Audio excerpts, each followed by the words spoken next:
para pendeta, pastor, dan saudara-saudari yang dikasih di dalam Tuhan. Shalom. Dalam nama Tuhan Yesus Kristus, kita memulakan kebaktian pada hari ini. Jemaat Tuhan, mari kita masuk dalam saluran ibadah. Siapkan diri kita di hadirat Tuhan. Doa senyap dan membuat pengakuan dosa.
Pujilah Allah kami, hai semua bangsa. Biarlah orang mendengar pujian kamu kepadanya. Dia telah memelihara kami supaya tidak dibinasakan, dan dia tidak membiarkan kami dikalahkan. Mari kita sama-sama berdiri, kita menaikkan pujian kepada Tuhan dengan menyanyikan lagu Waktu Tuhan.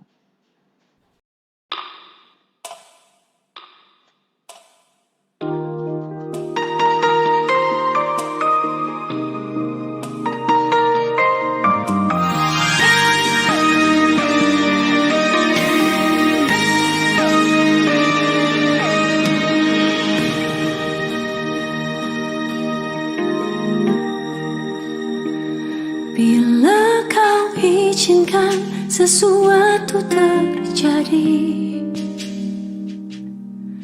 ku percaya semua untuk kebaikanku. Bila nanti telah tiba waktumu, ku percaya kuasamu memulihkan hidupku. Waktu Tuhan pasti yang terbaik, walau kadang tak mudah dimengerti. Lewati cobaan, ku tetap percaya waktu Tuhan pasti yang terbaik.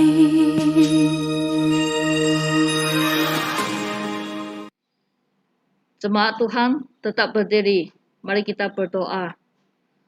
Tuhan yang berkuasa dan bertata di atas surga, terima kasih Tuhan kerana Engkau telah mengkurniakan hari yang baru ini kepada kami. Kami berdoa agar penyertaan-Mu dalam sesi ibadah pada hari ini, supaya firman-Mu memenuhi setiap bahan di dalam hati dan juga pikiran kami. Urapilah hamba-Mu dengan kebijaksanaan dan keberanian untuk menyampaikan firman-Mu. Dalam nama Yesus, Juru Selamat kami berdoa dan mengucapkan syukur. Amin.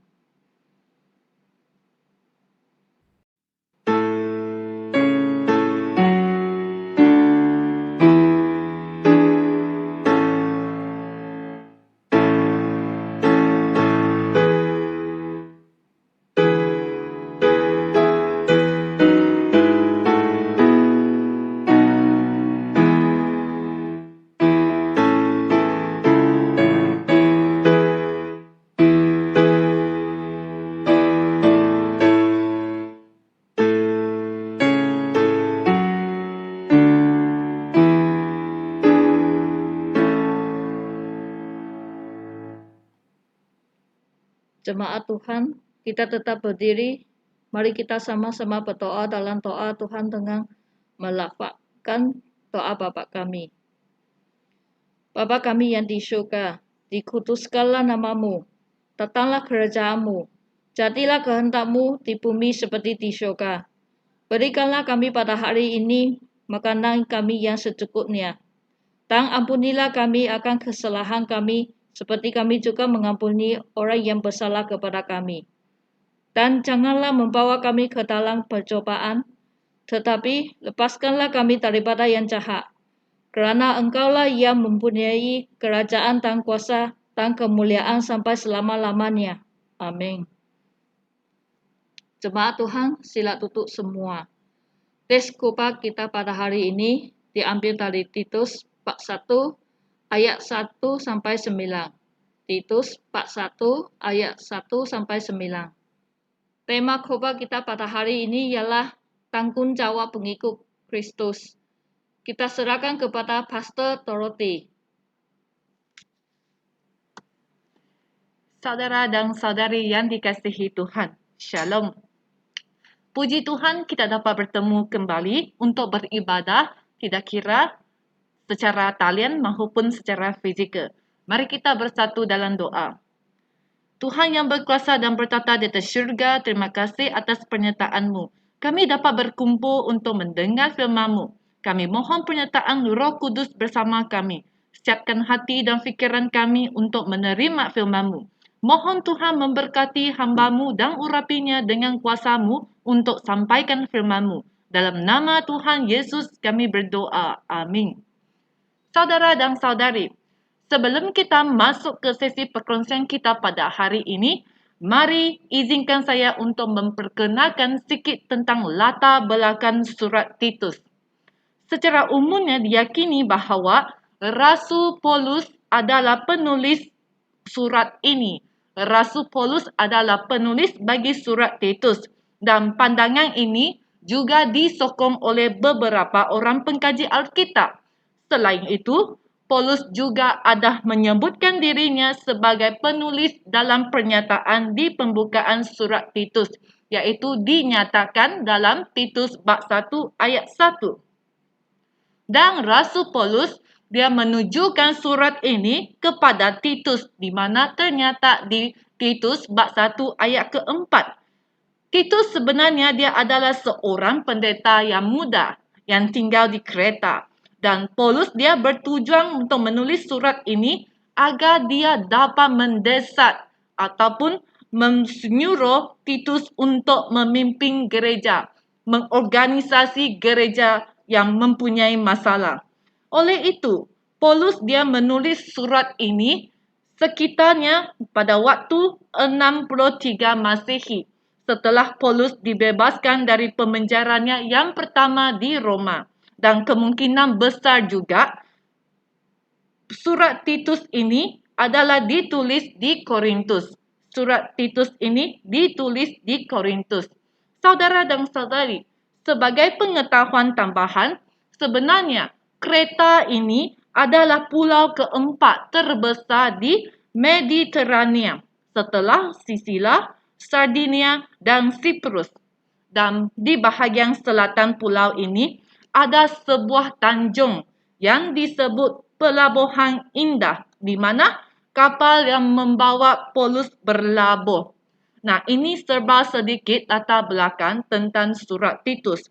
Saudara dan saudari, dalam surat Titus kita tahu penulis iaitu Paulus, dia telah meninggalkan Titus di Kreta untuk mengelola gereja kerana pada masa itulah jemaat di Kreta, mereka hidup di tengah-tengah orang Kreta yang terkenal dengan malas, yang terkenal dengan pembohong dan jahat, dan permasalahan jemaah adalah gereja yang tidak terorganisasi dengan baik.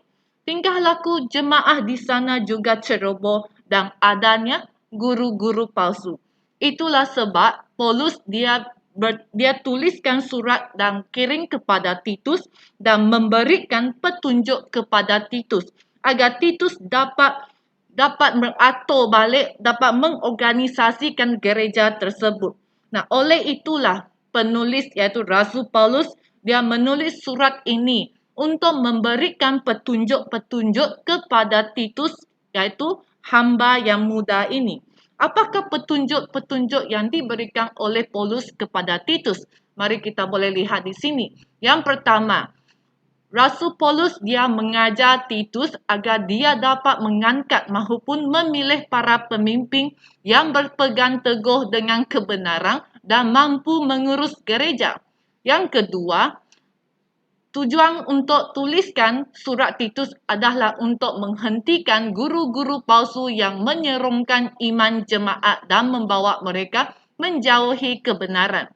Yang ketiga adalah untuk mengajarkan setiap kelompok jemaat bagaimana mereka dapat bertingkah laku sesuai dengan ajaran yang benar dan menjadi teladan bagi mereka melalui perkataan dan juga perbuatan.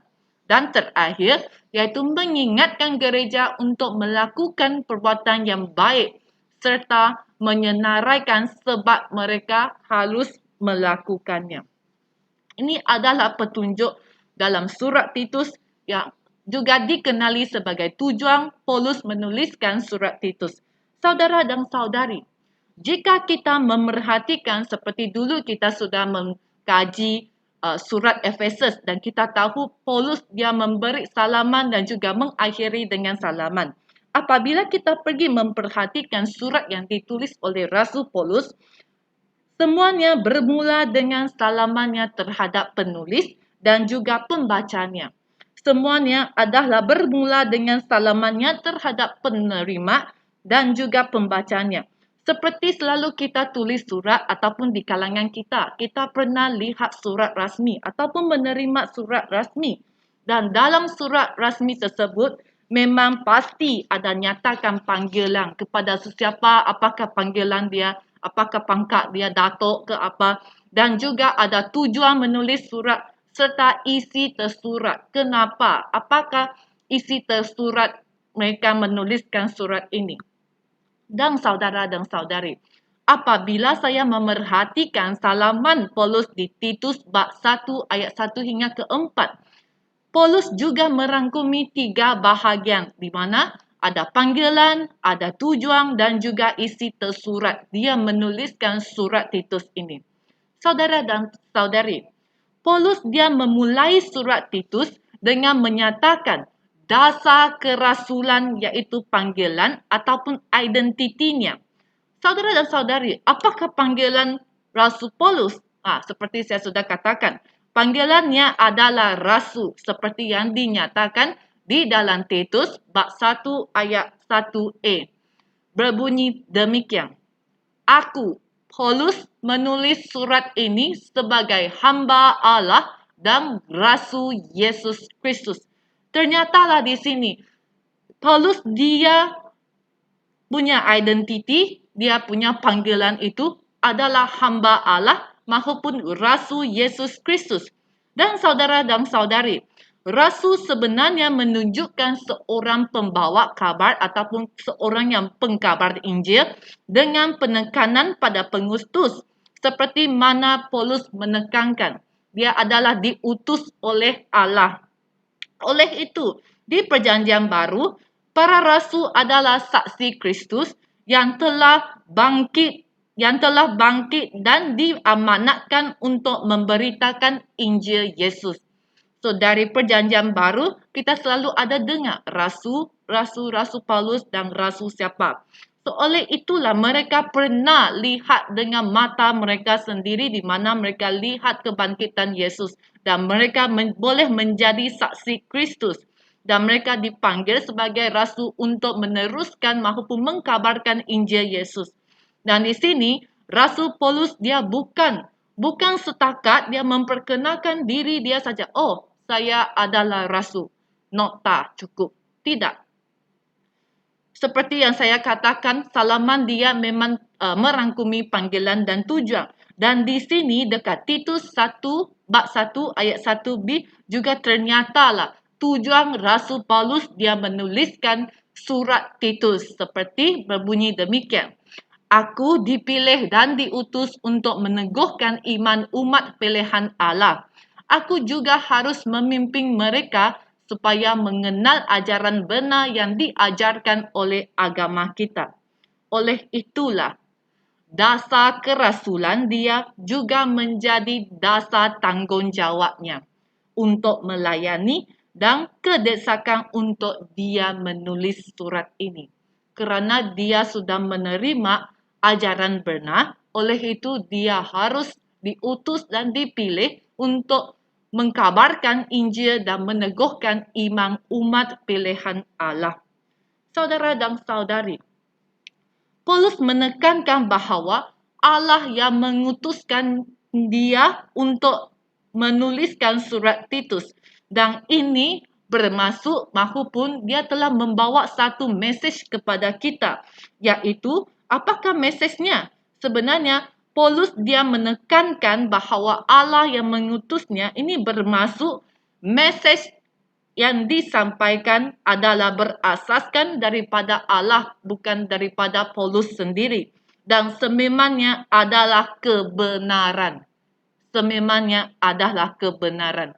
Oleh itu, apa yang disampaikan ataupun diajar oleh Rasul Paulus ini sememangnya adalah kebenaran. So, saudara dan saudari, Paulus dia bukan hanya menitik beratkan dan berpegang teguh dengan amanah yang dia pikul sebagai seorang rasul.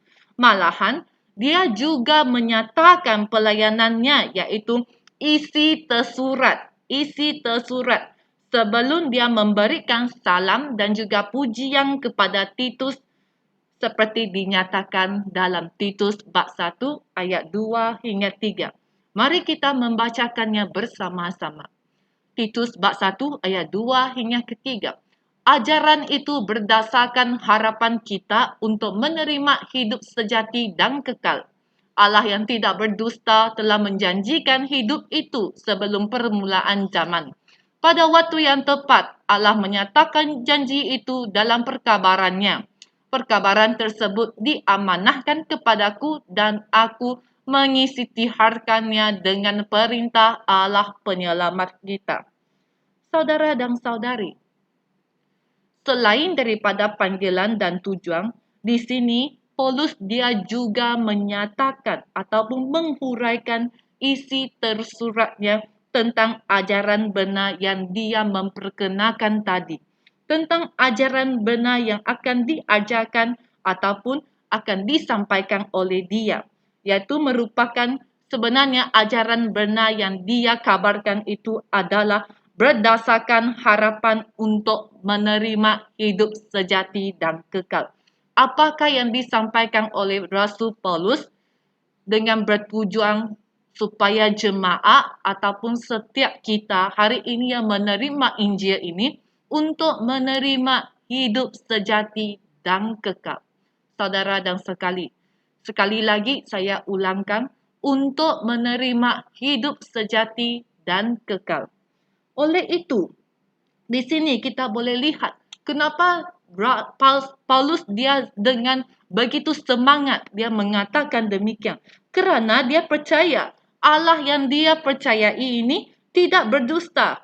Kerana Allah sendiri sudah menjanjikan hidup itu sebelum permulaan zaman. Pada mula Allah menciptakan dunia ini, dia telah menjanjikan bahawa dia ingin menyelamatkan seluruh umat maupun bangsa di seluruh dunia ini. Oleh itu, pada waktu yang tepatlah Allah akan menyatakan janji itu dalam perkabarannya, di mana semua janji itu sudah ditunaikan melalui pengorbanan Yesus Kristus. Yesus Kristus mengorbankan diri di atas kayu salib dan memberkatkan, menganugerahkan kehidupan yang kekal agar kita yang percaya kepadanya, kita mempunyai harapan untuk menerima hidup sejati dan kekal. Seperti Yesus berkata dalam Yohanes bab 10 ayat 10. Berbunyi sedemikian. Pencuri datang hanya untuk mencuri, membunuh dan merosak. Tetapi aku datang supaya manusia mendapat hidup, iaitu hidup yang kelimpahan. Saudara dan saudari, hidup yang kelimpahan ini memang satu harapan kita supaya kehidupan kita kekal. Kita ada kesejahteraan, kita ada kedamaian, kita ada berkat yang kelimpahan. Inilah tujuan kita hari ini menjadi pengikut Yesus, menjadi pengikut Kristus. Nah, sinilah kita lihat semangat Paulus. Dia tidak berhenti-henti untuk mengisytiharkan ajaran benar dengan perintah Allah sebagai penyelamat kita. Kerana misi Paulus, dengar sekali, misi Paulus berakal pada kepastian akan hidup kekal yang dijanjikan oleh Allah. Ini semua bukan Paulus berkata, oh, saya tahu. Tidak. Semuanya berasaskan kepastian yang dijanjikan Allah kepada kita. Dan juga apakah yang dijanji Allah ini adalah pengharapan Kristian. Bukan pengharapan yang sia-sia, tetapi yang kekal dan berkelimpahan. Kerana ini adalah didasarkan pada janji Allah, bukan pikiran manusia. Bukan kita yang fikir, tetapi itu sudah ternyata di dalam Alkitab telah Tuhan janji kepada kita agar semua orang yang percaya kepadanya dapat menerima hidup yang kekal dan dapat menerima hidup yang berkelimpahan di dalam kehidupan mereka. Dengan demikianlah Paulus dia mendesak kerana dia sendiri tahu walaupun dia dipenjarakan tetapi dia ingin mengkabarkan Injil Yesus kepada mereka yang di Kreta. Oleh itu, dia mendesak Titus, dalam iman kita kepada Kristus, engkau bagaikan anakku sendiri. Semoga Allah Bapa dan Kristus Yesus penyelamat kita mengurniai engkau berkat dan kesejahteraan. Paulus dia lihat Titus sebagai anak dia sendiri. Oleh itu, dia mendesak dia untuk meneruskan, untuk mengkabarkan Injil kepada mereka jemaat yang di Kreta yang masih sesat dalam kehidupan mereka ataupun sesat dengan ajaran palsu. Saudara dan saudari, Paulus dia memotivasikan Titus untuk meneruskan pelayanannya, ianya mengisytiharkan ajaran benar kepada jemaah di Kreta. Saudara dan saudari, selain daripada memberi salaman kepada Titus, Paulus dalam firman kita pada hari ini, dalam teks khotbah kita pada hari ini, Paulus juga menugaskan Titus untuk mengatur apa yang masih perlu diatur. Serta yang pentingnya, melantik pemimpin-pemimpin di setiap kota selepas Paulus meninggalkan Kreta. Seperti yang dinyatakan dalam Titus bab 1 ayat 5 hingga ke 9. Mari kita membacakannya bersama-sama. Ayat kelima, aku meninggalkan engkau di Kreta supaya engkau dapat menyelesaikan semua perkara yang masih perlu dilakukan dan melantik pemimpin jemaah di setiap kota. Ingatlah akan petunjuk-petunjukku ini. Seorang pemimpin jemaah haruslah orang yang tidak bercela. Dia mesti mempunyai seorang isteri sahaja. Anak-anaknya mesti percaya kepada Kristus, berkelakuan baik dan bersifat taat. Ayat ketujuh, hal itu demikian kerana seorang pemimpin jemaah bertugas mengurus pekerjaan Allah. Oleh itu, dia haruslah tidak bercela. Dia tidak boleh sombong ataupun cepat marah atau pemabuk atau suka berkelahi ataupun tamak akan wang. Dia mesti suka menyambut orang ke rumah dan menyukai apa yang baik. Dia harus tahu mengawal diri, jujur, suci dan berdisiplin. Dia mesti berpegang teguh pada perkabaran yang dapat dipercaya dan yang sesuai dengan asas kepercayaan. Dengan demikian, dia dapat mengalahkan orang lain dengan ajaran yang benar dan juga menunjukkan kesalahan orang yang menentang ajaran itu. Saudara dan saudari, dalam bahasa Yunani, presbiteros ianya apabila diterjemah kepada bahasa BN adalah pemimpin, di mana bermaksud seorang lelaki yang matang dan dapat mengambil keputusan dengan tepat. Dan juga istilah pemimpin sudah ada sejak zaman Perjanjian Lama, baik di Mesir, Moab dan Midian maupun di Israel. Saudara dan saudari, di sini kita boleh lihat kepimpinan Paulus terhadap seorang pemimpin muda, yaitu Titus.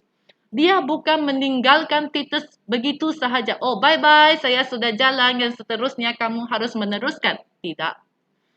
Paulus dia memimpin pemimpin muda dan memberikan ajaran serta menyenaraikan tugas ataupun memberi petunjuk yang seteliti kepada pemimpin muda ini agar dia boleh lebih berkeyakinan untuk memimpin.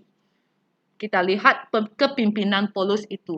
Dia menyenaraikan setelitinya apa yang harus dilakukan oleh Titus agar Titus boleh lebih berkeyakinan.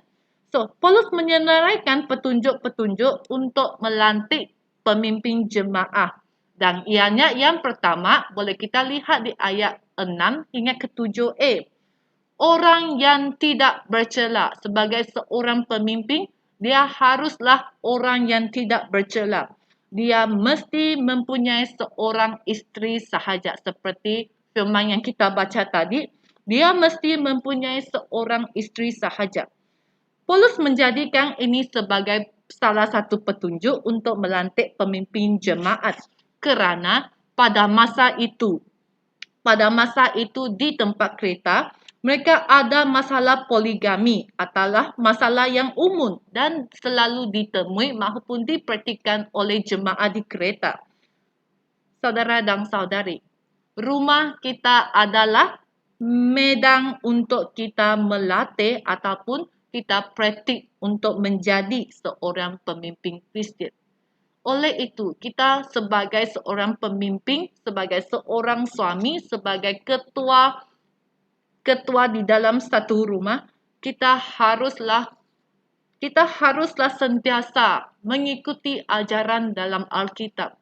Sebenarnya kita cuma seorang suami harus mengawini dengan seorang isteri sahaja. So, oleh itu, inilah menjadi satu petunjuk di mana Paulus juga menitik beratkan dengan bahagian ini. Oleh itu, dia mengajar, menasihati agar pemimpin bukan orang yang bercela, tetapi harus mempunyai seorang dan setia kepada isterinya.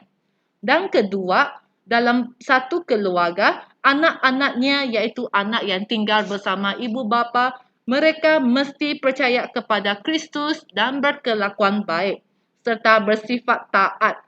Kerana sebagai seorang pemimpin jemaah yang bertugas untuk mengurus pekerjaan Allah, jika seseorang pemimpin tidak dapat mendidik anak-anaknya untuk beriman, macam mana dia dapat memimpin di dalam perintah Allah maupun di keluarga Allah? Itu juga satu renungan bagi kita. Hari ini jika kita tidak, sebagai contohnya, jika kita tidak ada kesaksian di rumah, macam mana kita dapat menjadi teladan kepada orang? Yang sama, jika bapa ataupun ketua dalam satu keluarga, dia tidak dapat memimpin anak-anak untuk menjadi anak yang beriman, macam mana dia dapat memimpin jemaah untuk beriman? Ini juga satu renungan bagi kita pada hari ini. Agar kita semua boleh menjadi seorang yang betul-betul kita bersandar kepada Allah dan kita dapat meneruskan maupun kita dapat menjadi seorang pemimpin yang menyenangkan hati Tuhan. Kedua, tidak boleh sombong ataupun cepat marah atau pemabuk atau suka berkelahi ataupun tamak akan wang. Tetapi haruslah seorang yang suka menyambut orang ke rumah dan menyukai apa yang baik, tahu dapat mengawal diri, orang yang jujur, suci dan berdisiplin. Yang pentingnya, seperti yang Rasul Paulus ajarkan, dia mesti berpegang teguh pada perkabaran yang dapat dipercayai dan yang sesuai dengan asas kepercayaan. Haruslah berpegang teguh dengan perkabaran ataupun dengan keagamaan yang dia percaya itu, ataupun dengan Yesus Kristus yang dia percaya itu, agar dia sesuai dengan asas kepercayaannya. So, saudara dan saudari, sampai setakat ini, macam nampaknya firman Tuhan pada hari ini, ya, kebanyakan menuju kepada pemimpin gereja. Dan kemungkinan kita juga akan berfikir sedemikian. Tidak apalah, saya tidak mau jadi pemimpin. Saya bukan pemimpin gereja. Ini bukan hal saya. Saya tahu, saya sudah percaya kepada Yesus. Saya ada pergi beribadah. Saya ada mengikuti kebaktian. Saudara dan saudari, Rasul Paulus, dia menulis surat ini bukan hanya kita percaya kepada Yesus, tetapi dia juga ingin kita menjadi seorang pemimpin yang menyenangkan hati Tuhan. Oleh itu, sebagai seorang yang percaya kepada Tuhan, tanggungjawab kita salah satu ialah pemimpin di dalam gereja. So, oleh itu, kita tahu bahawa sebagai seorang yang percaya kepada Tuhan, kehidupan kita bukan hanya mengikuti kebaktian sahaja. Kehidupan kita bukan hanya mengikuti kebaktian sahaja. Setiap hari Minggu kita sembahyang 1 jam, kita pulang ke rumah. Malahan, kita yang sudah menerima anugerah serta berkat kemurahan daripada Tuhan, kita harus terus bertumbuh. Kita harus terus bertumbuh dan dilengkapi dengan sifat-sifat kepimpinan yang disenaraikan di atas, agar kita dilayakkan untuk menjadi seorang pemimpin dan terus mendidik pemimpin yang muda, supaya yang pentingnya pemerintahan Allah di kalangan bangsa pribumi disempurnakan. Hari ini kita sebagai bangsa kita harus mendirikan, bangkit untuk memimpin bangsa kita untuk terus berpegang teguh kepada kepercayaan ini. Saudara dan saudari, seperti Paulus kita lihat, saya percaya bagi Paulus dia sendiri, mungkin dia pun tidak tahu ada suatu hari dia boleh menjadi seorang pemimpin jemaah. Dan kepimpinan dia menghasilkan banyak pemimpin muda seperti Titus, seperti Timotius. Mungkin dia tidak pernah berfikir demikian. Tetapi dengan asas dasar kepercayaan dia, dia menerima, dia sudah bertaubat, dia mengaku dosa, Tuhan memilihkan dia, Tuhan mengutus dia untuk menyampaikan Injil Tuhan, untuk menyampaikan firman Tuhan. Dan saya juga percaya dalam kehidupan Titus, dia mungkin pun tidak pernah berfikir bahawa ada satu hari dia dipilih untuk menjadi seorang pemimpin muda dan memimpin jemaah di Kreta. Saudara dan saudari, selalunya kita akan berfikir kita sendiri tidak berkemampuan. Tetapi dengan kuasa, dengan kasih Allah, dia akan berkemampukan kita untuk melayani dia. Sama dengan saya juga. Sebenarnya saya pun tidak pernah berfikir bahawa ada suatu hari saya boleh menjadi hamba Tuhan ataupun pastor yang melayani di kalangan bangsa Iban. Saya pun tidak pernah berfikir sedemikian. Saya seorang Cina, tapi saya juga tidak pernah berfikir bahawa saya akan melayani di kalangan Iban. Tetapi, apabila saya mengimbas balik kehidupan saya, apabila saya mengimbas balik, saya amat bersyukur kepada Tuhan kerana Dia telah memilih saya dan memanggil saya untuk melayani Dia, serta menggunakan masa 11 tahun, saudara dan saudari. 11 tahun untuk melengkapi saya. 11 tahun Tuhan menggunakan masa ini untuk melengkapi saya. Melalui pekerjaan saya di hospital, saya belajar Jakob Iban. Belajar hari siapa? Belajar dengan mereka rakan sekerja, belajar dengan jururawat, belajar dengan pesakit juga untuk meningkatkan prestasi, untuk meningkatkan kemahiran menangani bahasa Iban ini. Dan juga saya dilengkapi untuk menjadi seorang pemimpin dalam persekutuan dan juga dalam gereja. mahupun menjadi seorang ketua di Jabatan Unit Fisioterapi di Hospital Kapit. Ini mungkin sebelum ini saya juga tidak berfikir saya boleh jadi dalam seperti macam ini. Walaupun sampai hari ini saya sudah menyelesaikan pelajaran saya di sekolah teologi dan kini menjadi seorang hamba Tuhan, saya juga masih memerlukan Tuhan untuk melengkapi saya agar saya boleh menjadi seorang hamba Tuhan yang lebih menyenangkan hatinya. Dan saudara-saudari, walaupun semua ini adalah luar jangkaan dalam kehidupan saya, tetapi kesemua ini telah menunjukkan bahawa Allah yang kita percayai, kebenaran Allah dan janjinya terhadap kita sebagai pengikutnya adalah ternyata. Jika Allah pilih kita, Dia memilih kita, Dia tetap akan menunaikan janji dan menjadikan ini ternyata.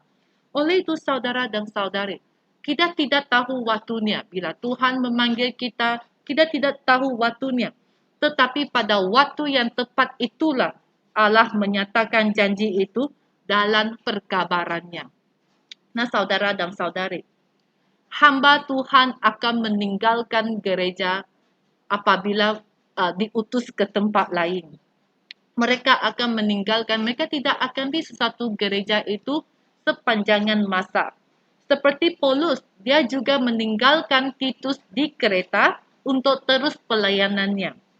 Oleh itu, mereka memberi perlengkapan kepada jemaah, kepada kita agar kita yang sebagai jemaah akan meneruskan pelayanannya.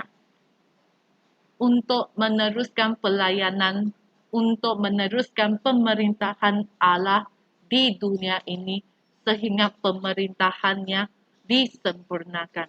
Oleh itu saudara dan saudari, saya bersyukur tahun ini saya dapat melayani di kalangan anda dan sama-sama belajar dengan saudara dan saudari.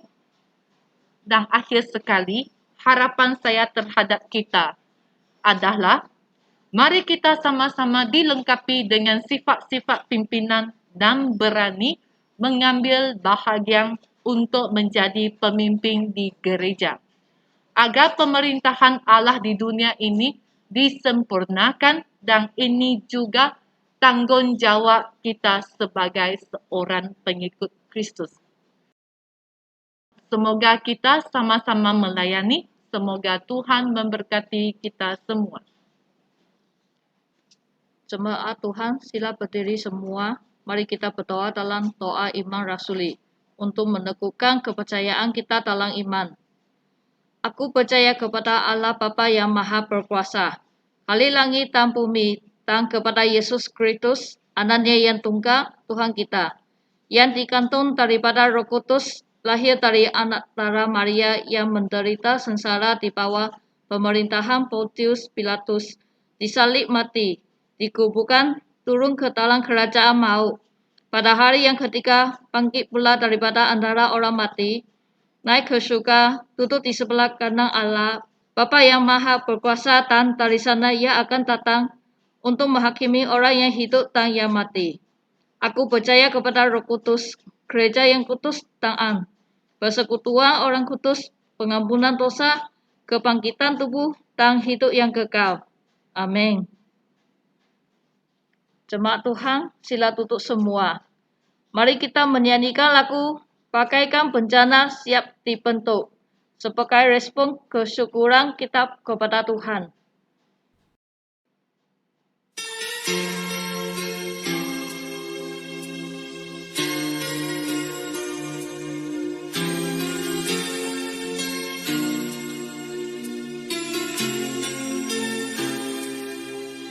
Bagaikan bencana siap dibentuk, demikian hidupku di tanganmu. Dengan urapan kuasa Roh-Mu, ku dibaharui selalu. Jadikan ku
Jemaat Tuhan sila berdiri semua. Mari kita naik pujian doksologi.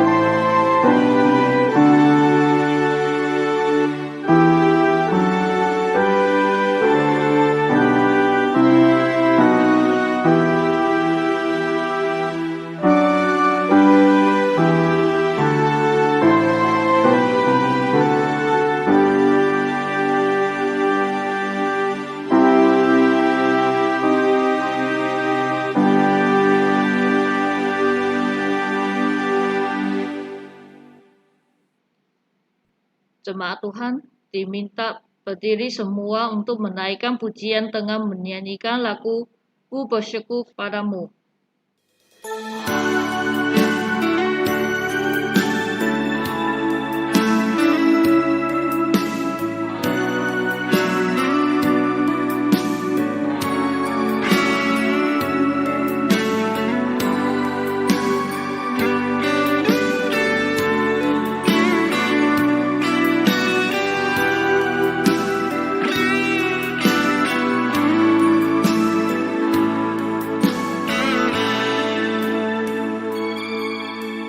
Lebih dari yang telah kupinta, lebih dari yang telah kupikirkan, semuanya Engkau sediakan dalam hidupku.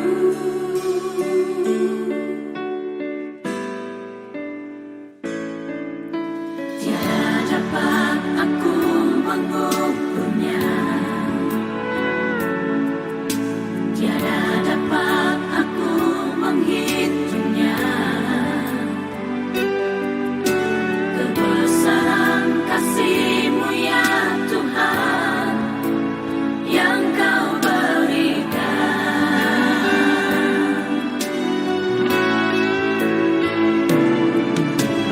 Ku bersyukur padamu, kasih-Mu lebih dari hidup.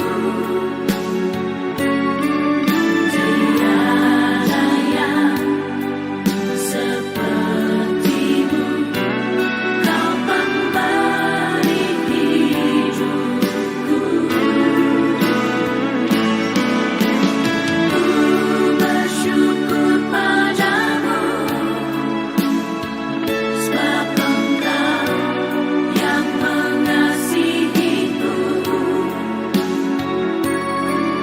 Kau jadikan hidup ini lebih indah dan lebih berharga.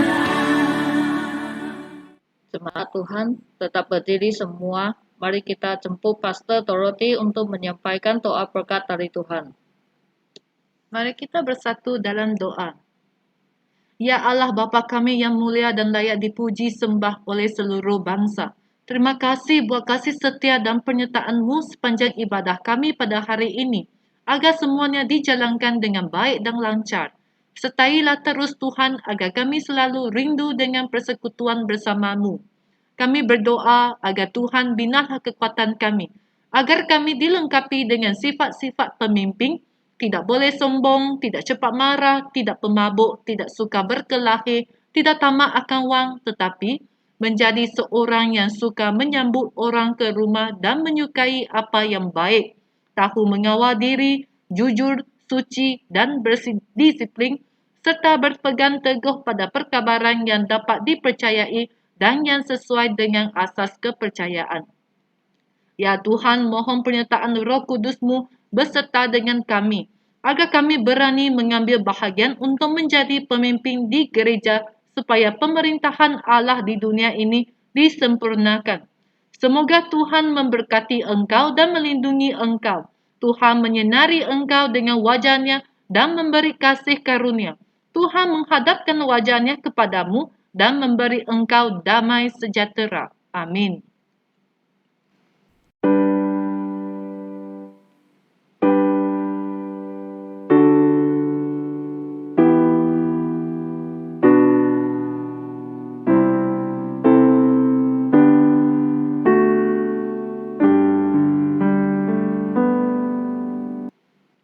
Jemaat Tuhan sila duduk semua. Mari kita masuk ke ruang saat teduh. Doa senyap, saling bersalaman dan Tuhan memberkati kita semua.